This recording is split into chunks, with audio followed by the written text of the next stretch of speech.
POCSO case പ്രതിയായ pastor മൂന്നാറിൽ പിടിയിലായി. കിങ് ജനറേഷൻ ചർച്ച് സഭയിലെ പാസ്റ്റർ ജോൺ ജേബരാജാണ് പിടിയിലായത്.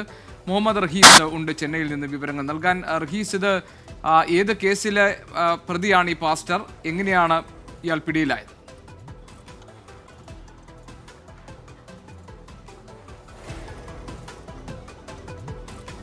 GK 11 മാസം മുൻപ് കോയമ്പത്തൂരിലെ ഒരു സ്വകാര്യ പരിപാടിയിൽ, ഒരു വീട്ടിൽ നടന്ന പരിപാടിയിൽ വെച്ച് 18 വയസ്സിൽ താഴെയുള്ള 2 പെൺകുട്ടികളോട് ലൈംഗികാതിക്രമം നടത്തി എന്നുള്ളതാണ് ഈ പാസ്റ്ററിനെതിരായ കേസ്.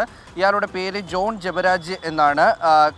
ഒരു കിങ്സ് ജനറേഷൻ ചർച്ച്, അവിടെയാണ് ഇദ്ദേഹം പാസ്റ്ററായിട്ടുള്ളത്. അതൊരു സ്വതന്ത്ര സഭയുടെ കീഴിലുള്ള ചർച്ചാണെന്നാണ് നിലവിൽ മനസ്സിലാക്കുന്നത്.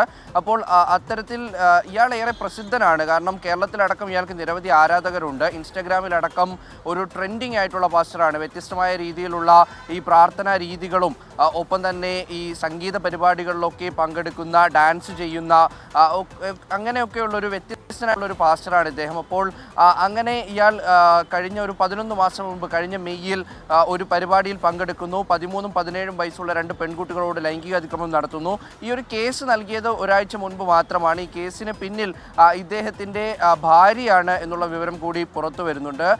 അതായത് ഈ ഭാര്യയുമായി അടുപ്പമുള്ള ഒരു കുട്ടിക്ക് നേരെയും ഇയാൾ അതിക്രമം കാട്ടിയിട്ടുണ്ട് എന്നാണ് വിവരം. നേരത്തെ തന്നെ പലതരത്തിൽ ഇദ്ദേഹം വിവാദങ്ങളിൽ പെട്ടിരുന്നു. ചില സ്ത്രീകളെ ചുംബിക്കുന്ന ദൃശ്യങ്ങളൊക്കെ പുറത്തു വന്നിരുന്നു. അങ്ങനെ സഭയുമായൊക്കെ ചില പ്രശ്നങ്ങളൊക്കെ നിലവിലുള്ള പാസ്റ്റർ കൂടിയാണ് ഇയാൾ. അങ്ങനെ കേസ് നൽകുന്നു. ശേഷം ഇയാൾ കോടതിയിൽ മുൻകൂർ ജാമ്യത്തിന് അപേക്ഷ നൽകുന്നു. പോക്സോ കേസ് ആയതിനാൽ തന്നെ മുൻകൂർ ജാമ്യം ഇയാൾക്ക് ലഭിക്കുകയും ചെയ്യുന്നില്ല. അങ്ങനെയാണ് കേരളത്തിലേക്ക് കടന്നത്.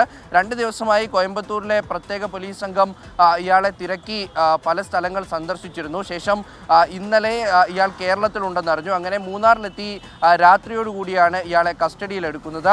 തെങ്കാശി സ്വദേശിയാണ് ഇയാൾ. നിലവിൽ ഇയാളെ കോയമ്പത്തൂരിലേക്ക് കൊണ്ടുവരുന്നുണ്ട്. മജിസ്ട്രേറ്റിന് മുന്നിൽ ഹാജരാക്കാനാണ് തീരുമാനം. GK. ശരി, മുഹമ്മദ് റഹീസാണ് വിവരങ്ങൾ നൽകിയത് ചെന്നൈയിൽ നിന്ന്.